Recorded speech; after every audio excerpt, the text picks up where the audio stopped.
Good morning, everybody. I'm Cameron Machado, and I got a little bit of political news for you today. So, if you don't know by now, Donald Trump tweets out a lot of policy-related stuff.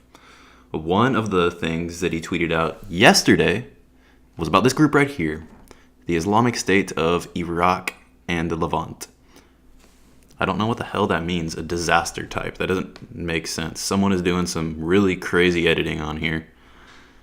Abu Bakr al-Baghdadi was the leader of the Islamic State of Iraq and the Levant, but Russia killed Abu Bakr al-Baghdadi. Let's go on from there. The motto of the Islamic State of Iraq and the Levant is remaining and expanding. It's very interesting because in Donald Trump's tweet yesterday, he said that ISIS is in retreat, our economy is booming, investments in jobs are pouring back into the country, and so much more. Together, there is nothing we can't overcome. Even a very biased media, we are making America great again. He has a couple things right there. ISIS is in retreat. Our economy is booming, but that's based on speculation. Investments are coming back, but that doesn't necessarily mean that jobs are coming back because automation is growing exponentially. And so much more. That's a cliche and platitude. Together there is nothing we can't overcome, even a very biased media. That is also very true. Noam Chomsky said it best in Manufacturing Consent, that the corporate media in the United States is beholden to state power. Even more than state media is beholden to state power. Case in point, Russia Today does more segments critical on Russian intervention abroad than CNN, MSNBC, and all the liberal media outlets do. When Donald Trump attacked Syria and sent 53 Tomahawk missiles at the Assad regime of Syria, the mainstream media in the United States were nutting in their pants. Fareed Zakaria. What did Jeremy Scahill say? Oh, the fact that I could have sex with that cruise missile. Fareed Zakaria probably would. Because he loved when Donald Trump attacked Assad. Because the American mainstream media is beholden to state power even more than state media is. Why is that the case? Because corporations run our politics. I digress. So Donald Trump says that ISIS is in retreat. That's very true, but let's check out this article right here. It's from BBC. Raqqa's dirty secret. What's the dirty secret? Well, the United States allowed ISIS to leave Syria. Let's read this. The BBC has uncovered details of a secret deal that let hundreds of IS fighters and their families escape from Raqqa under the gaze of the United States and British-led coalition and Kurdish-led forces who control the city.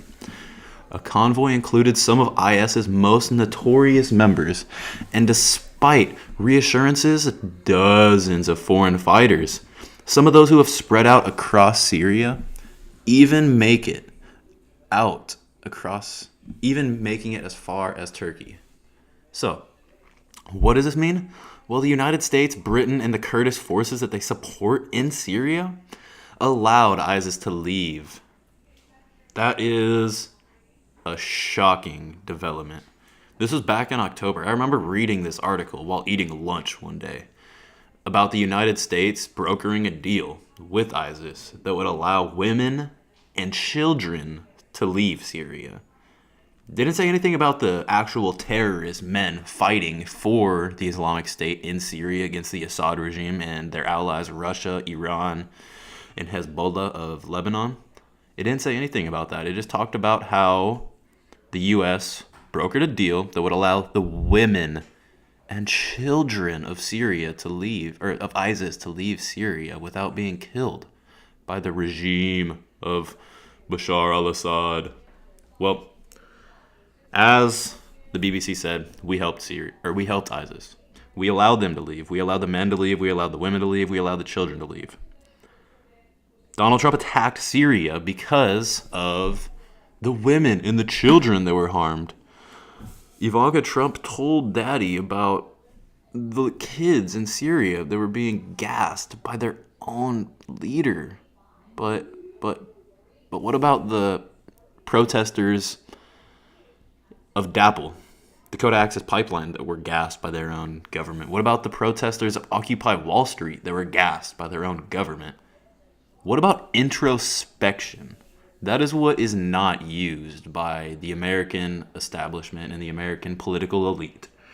Introspection is a very hard thing because the things the United States do, or the things that the United States does, are very similar to the things that the barbaric regimes that we want to overthrow do. Like, we support dictatorships. We support a lot of terrorists. Factually, the United States supports 74% of the world's dictatorships. One of them being Saudi Arabia, who helps these guys right here.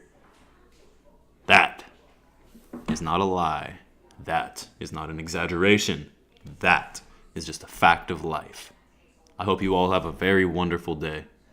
And if you haven't yet, look on Coinbase, look on CoinMarketCap. There's some cryptocurrencies you can make a lot of money on. Good day.